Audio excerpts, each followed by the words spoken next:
ભાવનગર જિલ્લો કે જ્યાં સેલ્યુલાઇટિસ નામના રોગથી ફફડાટ ફેલાયો છે અને આ રોગમાં દર્દીને જીવજંતુ કરડ્યા બાદ શરીરમાં ઇન્ફેક્શન ફેલાય છે।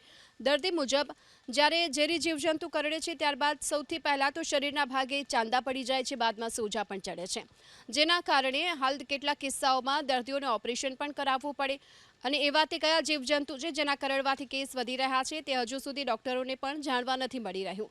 ભાવનગર જિલ્લાના ગ્રામીણ વિસ્તારોમાં વધુ પ્રમાણમાં રોગના દર્દીઓ જોવા મળ્યા। ભાવનગર સિવિલ હોસ્પિટલના આરએમઓનું કહેવું છે ચોમાસાની ઋતુમાં જીવજંતુઓનો ઉપદ્રવ થતો હોય છે, આથી તકેદારી રાખવી જોઈએ।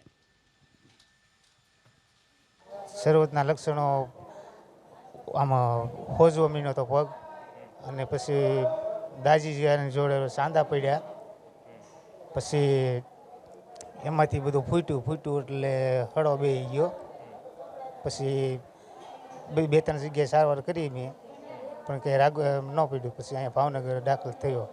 ગ્રામ્ય વિસ્તારમાં ખાસ કરી રહેતા કે તો ખુલ્લા પગે ન જાય, પોતાના આખા કપડાં પહેરી રાખે, પગમાં બૂટ ચંપલ કંઈ પહેરી રાખે અને જ્યારે પણ આવા કરડવાનો પ્રસંગ બને ત્યારે કોઈ ઘરગથ્થુ કે એવો ઉપચાર ન કરતા તાત્કાલિક નજીકના વિભાગના પ્રાથમિક આરોગ્ય કેન્દ્ર અથવા સરકારી હોસ્પિટલ ખાતે સંપર્ક કરી અને એની યોગ્ય સારવાર કરવામાં આવે તો આવા કેસથી આપણે બચી શકીએ।